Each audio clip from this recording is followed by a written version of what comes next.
Está tan cerca.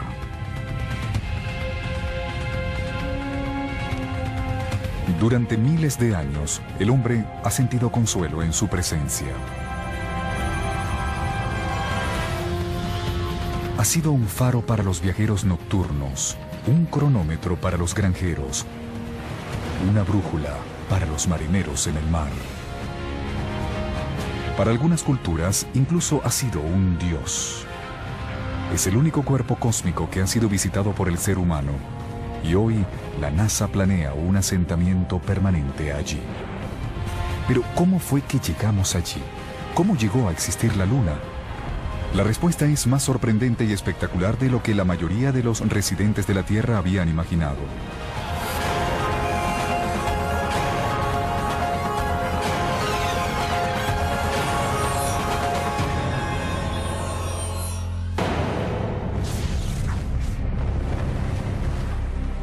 Según el último conteo, más de 150 lunas pueblan nuestro sistema solar.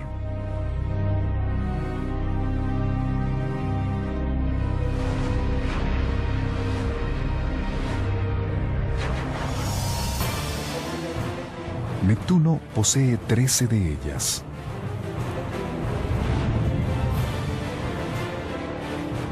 Saturno tiene 48.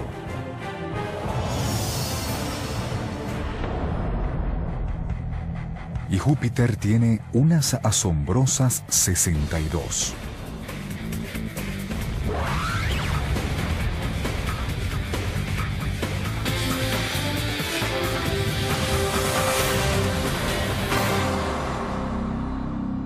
La Tierra, por otra parte, tiene solo una. Pero es especial.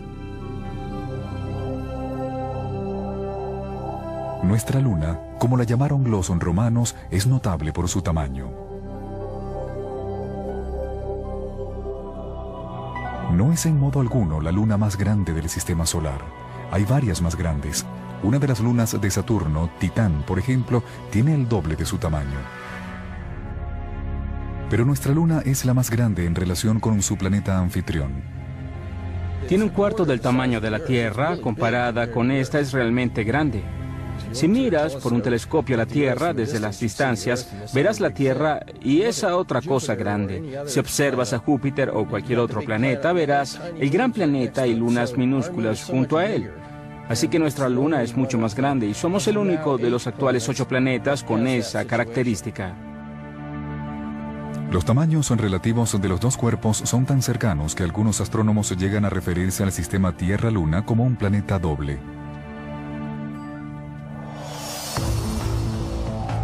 La distancia media entre la Tierra y la Luna es de 376.000 kilómetros, un vuelo de 3 días a través del espacio.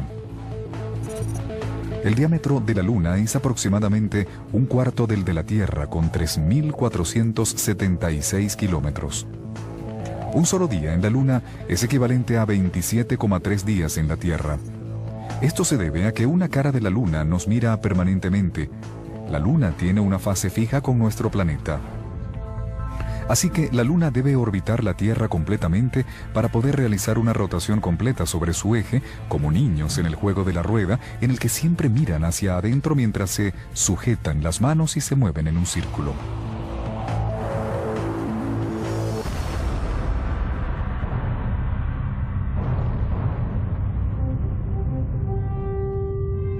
Sin embargo, aún estando tan relacionada con la Tierra, solo hace falta una visita breve a la Luna para que quede claro que, de hecho, es un mundo muy distinto a nuestro planeta.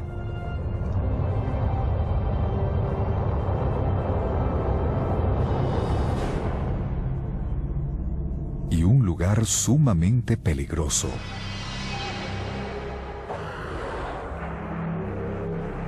Houston, aquí base de la Tranquilidad. El Águila ha alunizado. No hay aire, así que necesitas un traje espacial. De hecho, la Luna no tiene absolutamente ninguna atmósfera. Así que no hay nada que transmita las ondas sonoras. Si estuvieses de pie en la Luna con un amigo y tratases de conversar, esa persona no podría escucharte, excepto por radio. Estaba paseando en la luna un día, en el encantador mes de diciembre.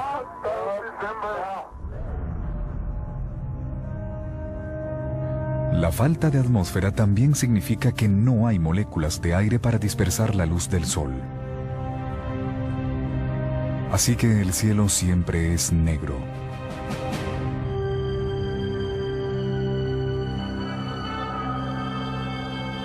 Y el paisaje ayuda muy poco a iluminar la escena. Es monocromático, no hay mucho color allí. Las rocas son mayormente grises y marrones. Tal vez tengan tonos un poco más cálidos en una dirección, tal vez hacia el sol, y tonos más fríos y grises en otras direcciones. Pero no es muy colorido. Las temperaturas extremas aumentarían también lo desagradable de una visita. Las variaciones entre frío y calor son brutales, desde 170 grados Celsius a mediodía hasta 150 grados bajo cero en la noche.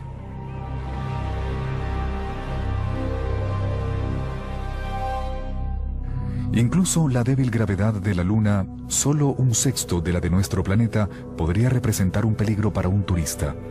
Una realidad que los astronautas del Apolo mantuvieron siempre presente durante sus muchas caminatas lunares. Se dieron cuenta de que más allá del grosor de sus visores y de sus trajes espaciales, estaba la muerte. De haber hecho algo, de haber caído en una roca, de haber perdido apoyo y caído en un abismo, el visor se habría roto y los habría expuesto al vacío lunar. Habríamos tenido una situación seria entre manos.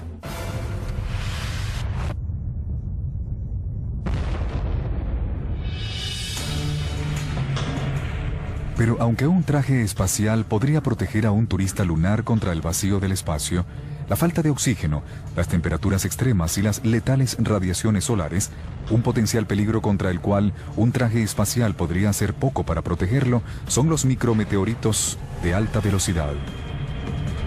Estos golpean la superficie lunar frecuentemente. Pequeños meteoritos, los mismos que se queman en nuestra atmósfera y crean las estrellas fugaces. No hay atmósfera en la Luna, así que llegan hasta abajo y golpean la superficie. Pulverizan la superficie lunar generando un manto polvoriento de material similar a la grava llamado regolito.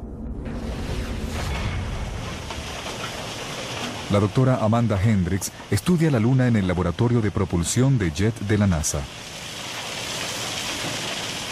Esta planta es una especie de fábrica de regolito. Es roca triturada, es lo que es.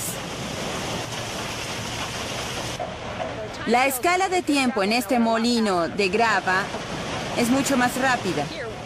Aquí se hace en menos de una hora. Pero en la Luna es el resultado de más de 4.000 millones de años de bombardeos de meteoritos y micrometeoritos que llueven sobre la superficie y rompen la roca.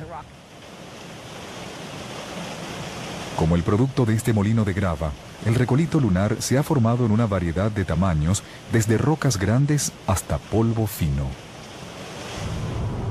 Este polvo muy fino nos es familiar por las imágenes del Apolo que hemos visto de las huellas de astronautas en el polvo.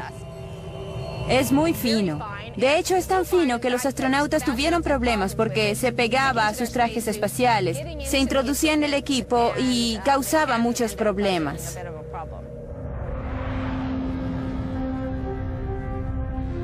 Meteoritos muy grandes también han golpeado la Luna en el pasado. De hecho, estos enormes impactos son responsables por las regiones. Meteoritos muy grandes también han golpeado la Luna en el pasado. De hecho, estos enormes impactos son responsables por las regiones circulares oscuras en la superficie lunar. Estas formas, que para muchos observadores parecieran estar dispuestas como los ojos, nariz y boca de un rostro humano, crean la ilusión del hombre en la Luna.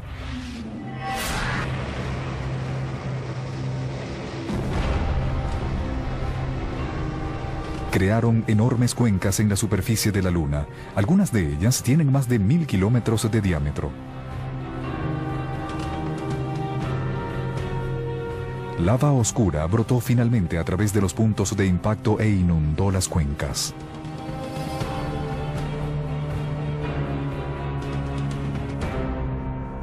Hoy llamamos a esas regiones oscuras mareas, la palabra latina para mares.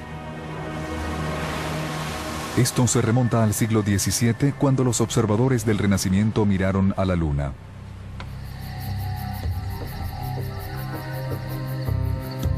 Especularon que las áreas oscuras podrían ser océanos y los astrónomos de la época le dieron a los muchos puntos oscuros o mares nombres caprichosos. Los mares reciben sus nombres por los efectos que alguna vez se le atribuyeron a la Luna. Así que tienes el mar de las tormentas, el mar de la crisis y el mar de la tranquilidad y los demás. Algunas de las cuencas de impacto más jóvenes han tenido menos tiempo de erosionarse, así que sus características aún son relativamente claras. Una en particular es llamada Mare Orientale, o el Mar Oriental. Tiene unos 960 kilómetros de largo, y el impacto que lo creó fue tan enorme y directo que el resultado se asemeja mucho al centro de un blanco. Esta cicatriz oriental es como una bala disparada en un vidrio, donde ves todos los anillos alrededor y las fracturas esparciéndose.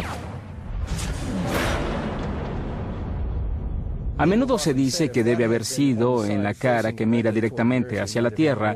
Tal vez habríamos tenido una mitología totalmente diferente sobre la Luna.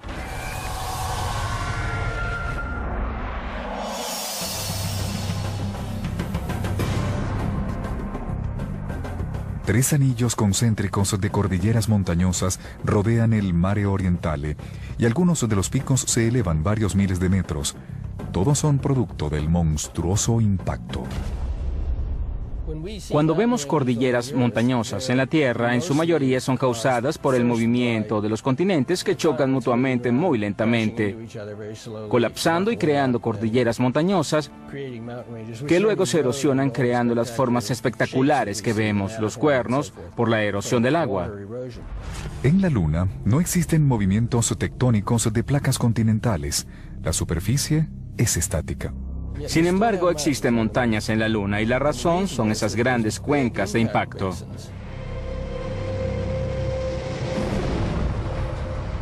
Es una gran explosión, excava un foso, lanza el material hacia afuera, así que tienes estos anillos de montañas, arcos de montañas que rodean los sitios de impacto, pero son creados por los impactos, por fuerzas externas y no por fuerzas internas.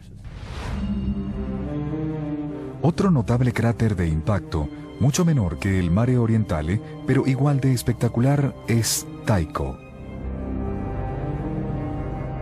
Bautizado por un prominente astrónomo danés del siglo XVII, este rasgo de impacto está ubicado en el cuadrante suroeste de la cara próxima de la Luna. Está en el área brillante, casi puede verse a simple vista.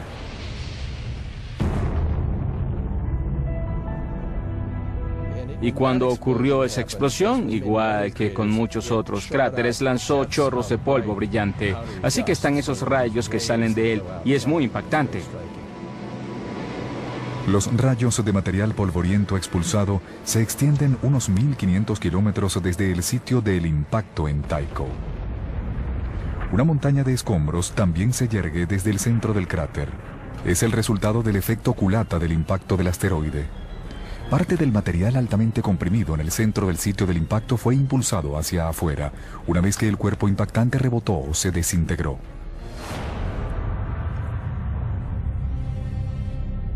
Pero mucho antes de que cualquiera de las características específicas de la Luna pudiese ser observada mediante sofisticados telescopios y viajes espaciales, la observación cuidadosa del comportamiento lunar y su apariencia era vitalmente importante para los moradores de la Tierra.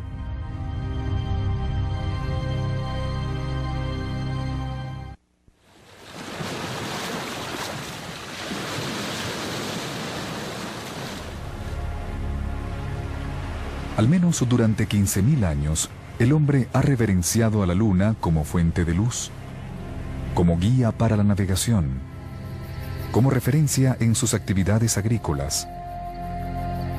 y principalmente como un cronómetro conveniente. En los días previos a nuestros sistemas modernos, registrar el tiempo no era tarea fácil. Los primeros medidores del tiempo tenían dos opciones: podían monitorear el sol o la luna. Si piensas en tratar de llevar registro de las fechas, si usas un calendario solar como lo hacemos ahora, hay 365 días en un año, y esos son muchos días para registrar. No es algo que una persona ordinaria pueda hacer muy bien. Comparen eso con el calendario lunar. Todos pueden decir cuándo hay luna llena, cuándo hay luna nueva, qué ocurre cuando no la ves. Si la ves es grande y redonda, es luna llena, así que es fácil saberlo. Solo hay 28 o 29 días en un ciclo lunar, así que es fácil contarlos. Así que la mayoría de las sociedades, de hecho, comienzan con un calendario lunar.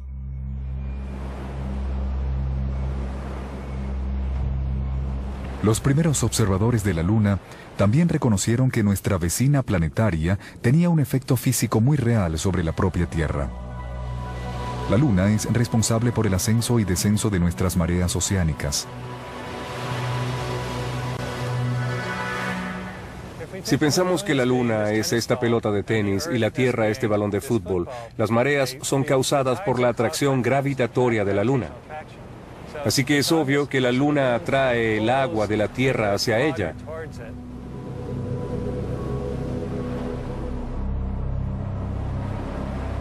Esto crea un pequeño bulto en dirección a la Luna. Lo que es menos obvio es que también hay un bulto en la dirección opuesta. Así que de hecho hay dos mareas altas cada día. Pueden pensar en la otra marea alta como consecuencia de la fuerza centrípeta de la Tierra. La Tierra y la Luna están rotando y eso hace que el agua en el extremo lejano también se mueva. Una ilustración extrema de la diferencia entre las mareas altas y bajas puede encontrarse a lo largo de la bahía de Fundy, en Canadá. El nivel del agua desde la marea alta hasta la baja desciende unos sorprendentes 17 metros. Para algunas formas de vida en la Tierra, el avance y retroceso de las mareas crea útiles hábitats.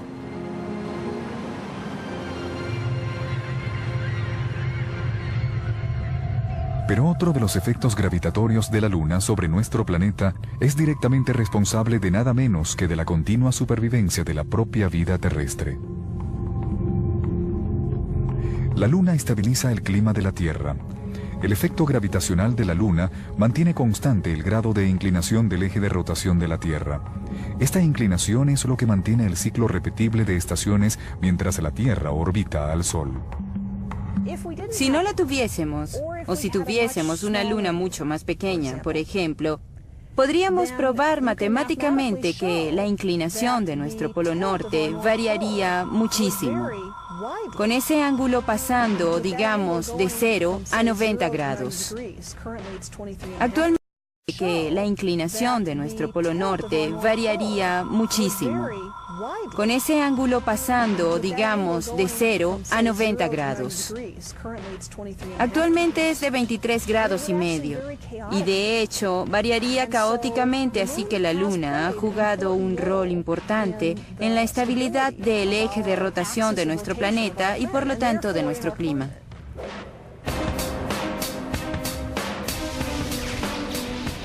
Con el paso de los milenios, con la presencia constante y prominente de la Luna en nuestro cielo nocturno, el hombre finalmente comenzó a especular sobre su origen. ¿Cómo se formó? ¿Cómo llegó a existir la Luna? En el año 455 a.C., el estudioso griego Anaxágoras teorizó que la Luna era simplemente una roca que fue arrojada por la Tierra. La mayoría de sus contemporáneos, por otra parte, estaban convencidos de que la Luna era un dios, o tal vez una enorme bola de fuego. Así que la noción de Anaxágoras no recibió mucho apoyo. Sin duda, continuaron las especulaciones silenciosas, pero no llegó ninguna información sólida sobre la Luna hasta 1609.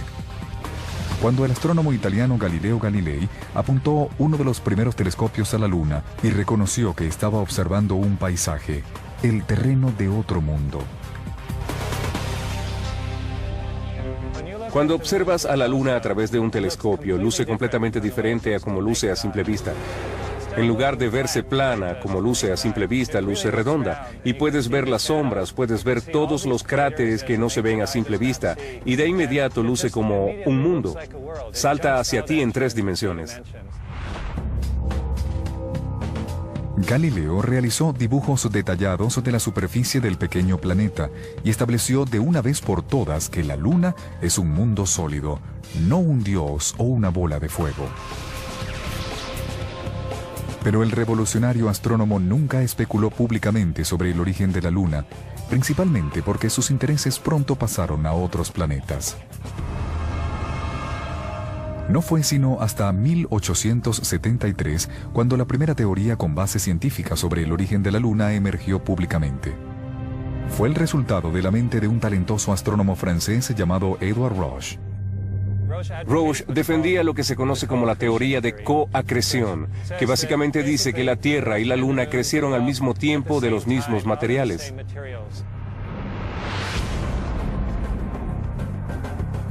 En la época de Roche, muchos científicos comenzaban a creer que los planetas podían haberse formado a partir de nubes de gas caliente que se condensaban.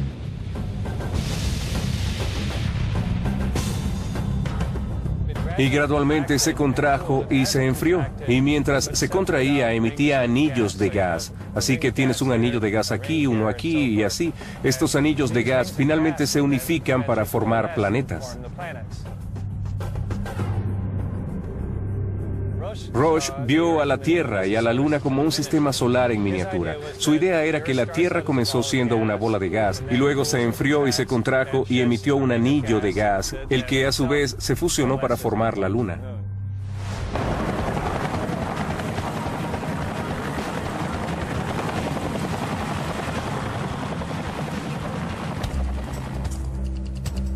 Pero hay problemas con esta teoría.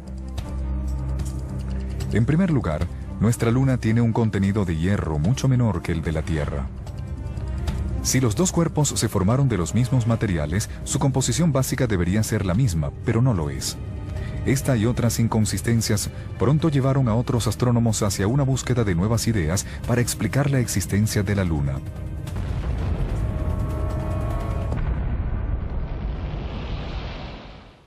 Empezaron a emerger teorías avanzadas sobre el origen de la Luna. En 1873, el científico francés Edward Roche propuso que la Luna simplemente se formó conjuntamente con la Tierra, esencialmente a partir de la misma nube de partículas y gases. Pero esta idea tiene una debilidad fundamental. La Luna tiene un contenido de hierro mucho menor que la Tierra, es mucho menos densa. Lo principal que hay que recordar sobre la Luna y su composición es que no posee un núcleo ferroso como la Tierra. Si observas a la Tierra, hay un gran área central de cerca de la mitad del tamaño interior de la Tierra, que es de hierro y níquel, y es metal que drenó hacia el centro de la Tierra cuando ésta estaba caliente, al principio cuando se formó. La Luna es más como una roca simple.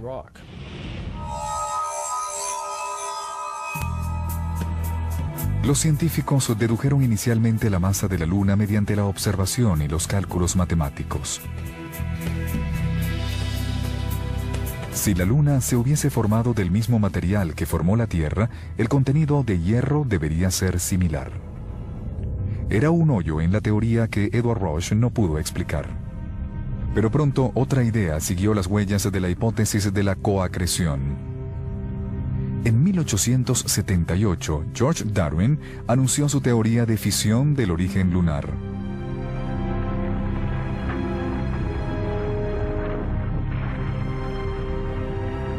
Esta idea recibió alguna atención, en parte porque Darwin tenía un padre famoso, Charles Darwin, autor de El origen de las especies.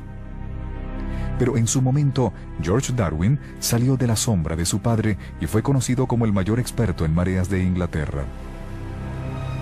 Y mediante exhaustivos análisis de la relación de la Luna y las mareas, George Darwin se dio cuenta que la Luna se está alejando gradualmente cada vez más de la Tierra.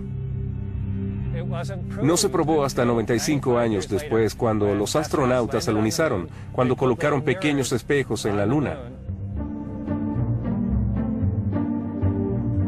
Y podemos dirigir un láser a la Luna y este rebotará de los espejos, regresará y podemos, de hecho, medir la distancia exacta entre la Tierra y la Luna. Y la tasa a la que esa distancia aumenta es de 3.8 centímetros por año. 3.8 centímetros es casi 1,5 pulgadas. Si hicieses una película en cámara extremadamente rápida, verías a la Luna alejándose de la Tierra gradualmente. Eso es lo que vemos actualmente.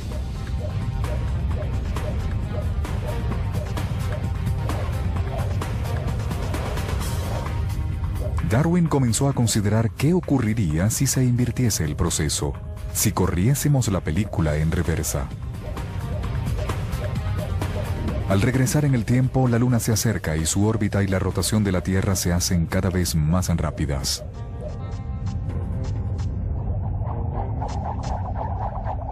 Lo que ocurrirá es que finalmente la Luna tendrá que fundirse con la Tierra, debe golpearla. La conclusión lógica para Darwin fue que una porción de la Tierra derretida y en rápido giro tuvo que haberse separado de la masa principal para convertirse en nuestra Luna.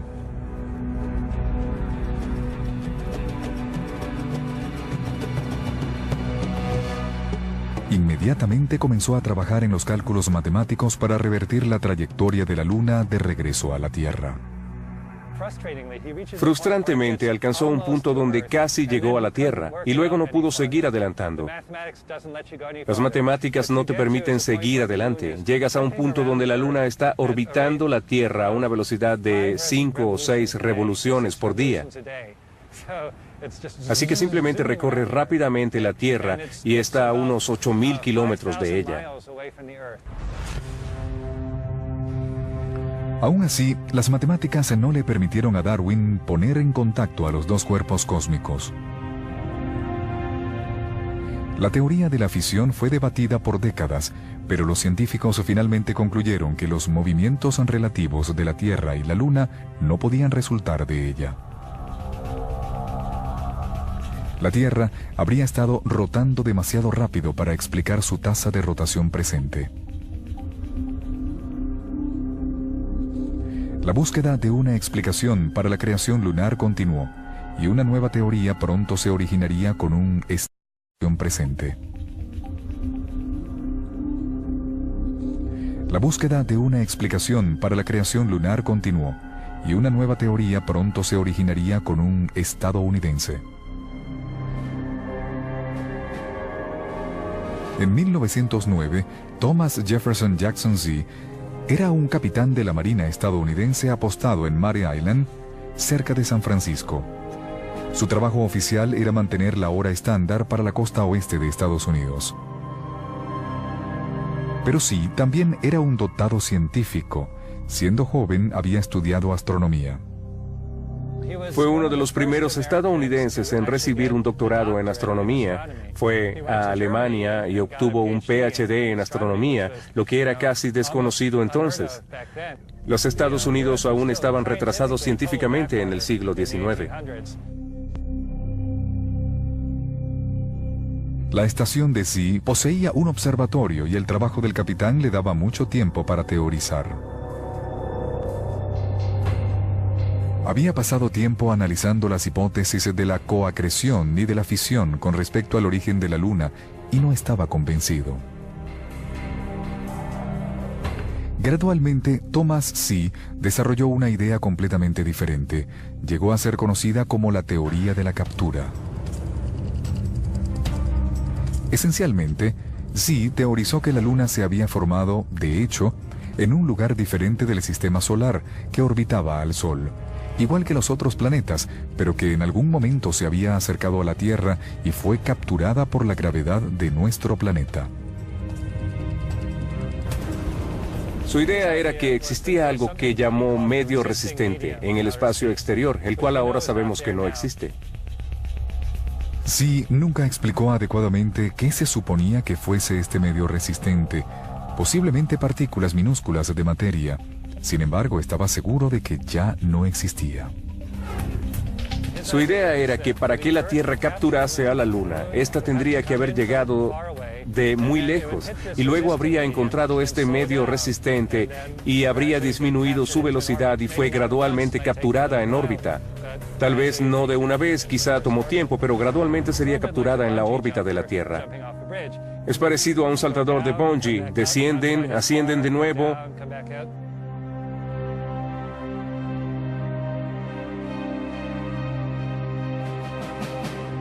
Y finalmente se quedan en el fondo. La teoría de la captura de Thomas Z ciertamente explicaba la diferencia en contenido férreo entre la Tierra y la Luna. Si la Luna se formó en otra parte, su composición podría ser muy diferente. Por otra parte, la noción de que la gravedad de la Tierra podría capturar y retener a un objeto tan grande era improbable, ya que no existe ningún medio resistente para hacer más lento a un objeto tan grande como la Luna. Las tres teorías tenían debilidades importantes. El origen de la Luna siguió siendo un misterio.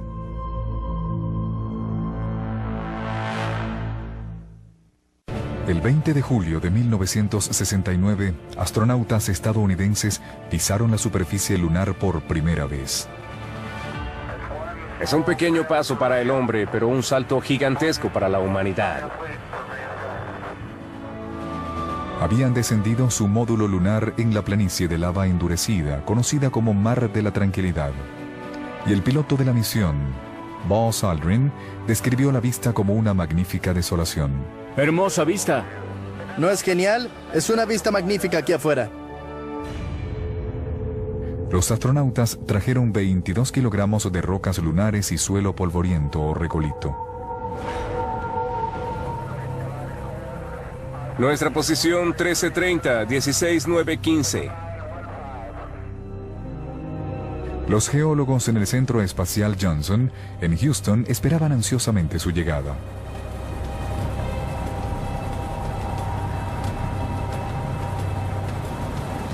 La emoción cuando llegaron las muestras fue simplemente eléctrica, es decir, fue increíble. Nadie sabía realmente qué esperar.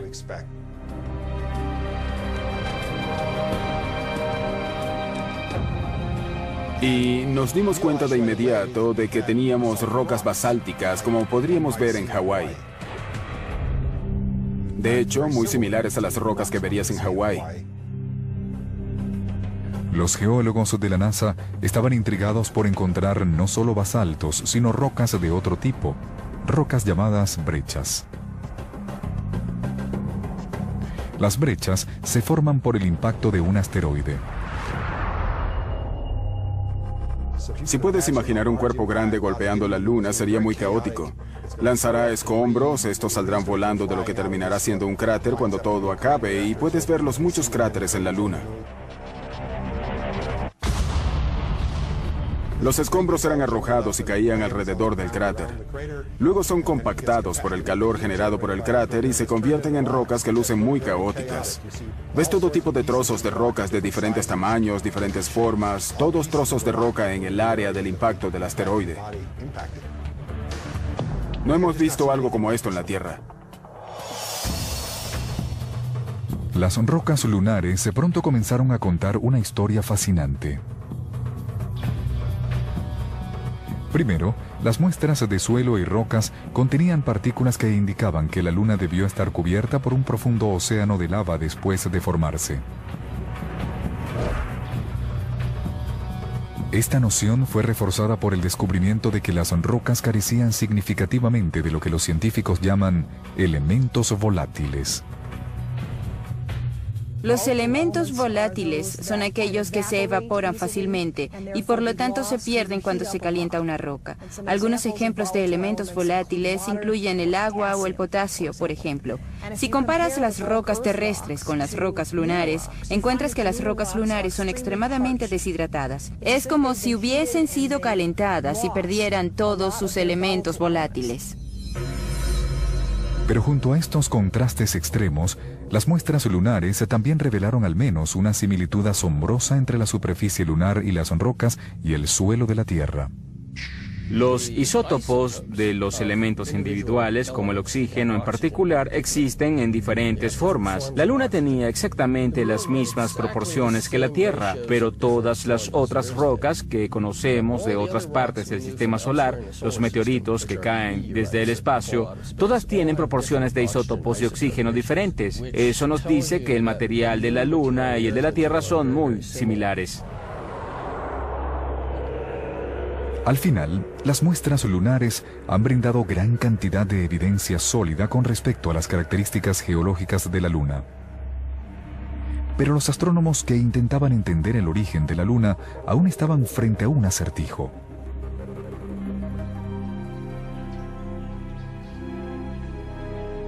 Para William Hartmann, del Instituto de Ciencia Planetaria en Tucson, Arizona, la información obtenida de las rocas lunares apoyaba algunas ideas en las que había estado trabajando por casi una década.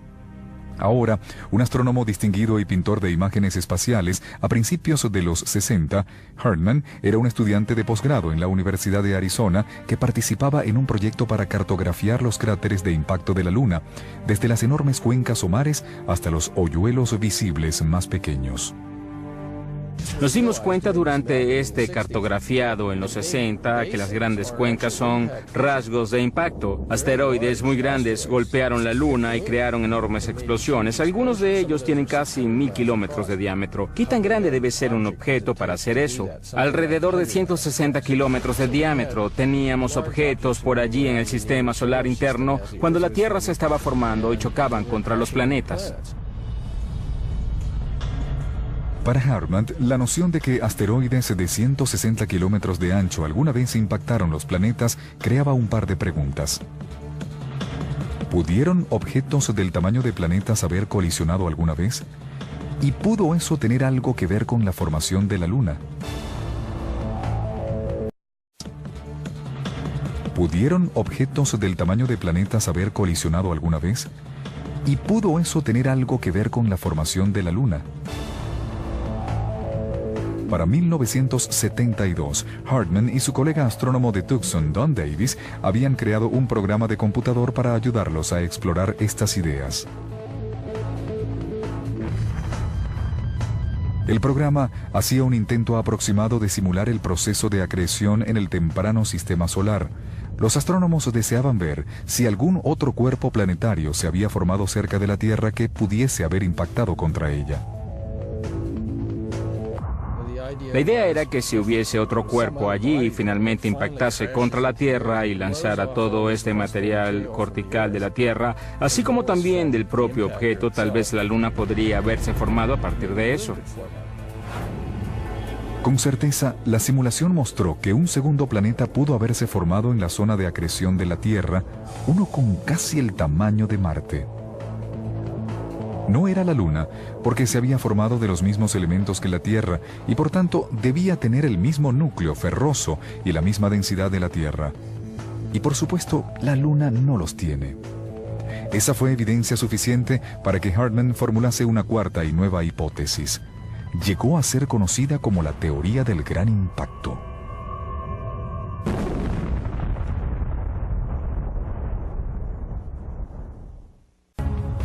En 1974, una nueva hipótesis que explicaba el origen de la Luna debutó en el escenario científico mundial.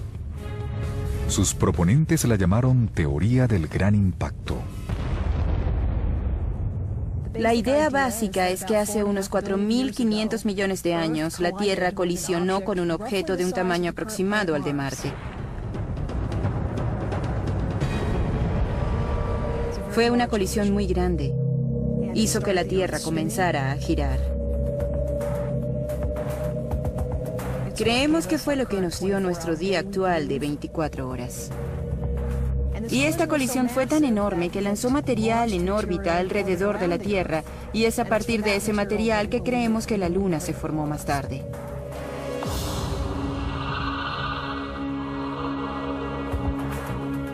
La doctora Robin Canup y otros en el Instituto de Investigación del Suroeste en Boulder han construido un modelo computarizado para estudiar los detalles del escenario del gigantesco impacto. divide la Tierra y este protoplaneta errante en colisión en muchas partículas diferentes, y luego la evolución de cada partícula es rastreada durante el curso del impacto. La simulación muestra el impacto desde una perspectiva aérea, de arriba hacia abajo. La Tierra probablemente estaba parcialmente derretida incluso antes de este impacto. Así que inicialmente el objeto impactante llegó desde esta dirección. La colisión no fue en el centro. Y pueden ver que el objeto ha sido estirado en este largo brazo de material, justo aquí.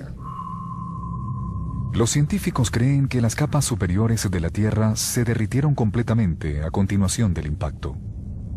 La colisión hace que la Tierra rote. Y también pueden ver que la colisión ha distorsionado sustancialmente la forma de la propia Tierra. El cúmulo interior de material del objeto, de hecho, está compuesto abrumadoramente del núcleo del objeto impactante. Así que, cuando este cúmulo interno colisiona de nuevo con la Tierra, lo que ocurre allí es que la gran mayoría del hierro que llegó con el objeto fue de hecho acumulado por la Tierra. Mientras que el cúmulo exterior llega y hace un pase cercano con la Tierra y es rasgado por la gravedad de ella en un largo brazo de material que luego se rompe para formar este disco. Se cree que el material se fusionó para formar la Luna en menos de un año a partir del enorme impacto.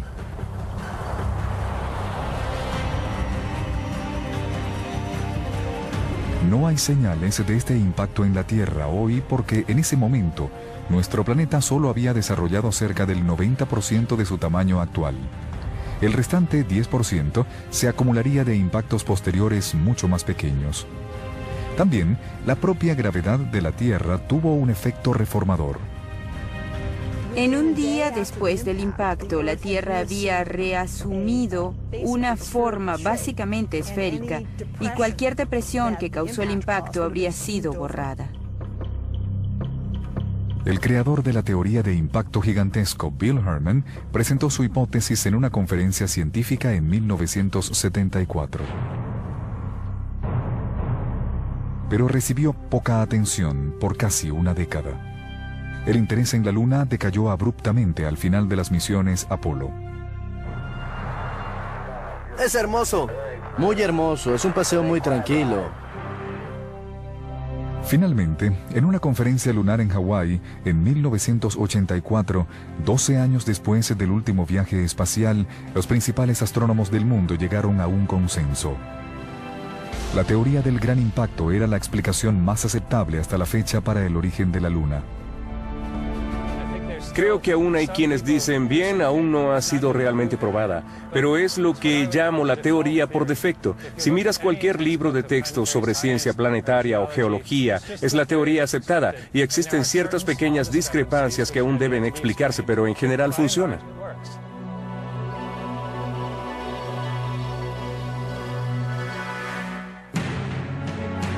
Incluso con una teoría de consenso sobre cómo llegó a existir nuestra Luna, los científicos aún no terminan de estudiar a nuestro vecino cósmico más cercano en absoluto. De hecho, conversaciones sobre regresar a la superficie de la Luna con un puesto permanentemente tripulado han emanado recientemente de la Casa Blanca y los cuarteles de NASA. Hermosa vista por la ventana. La Luna.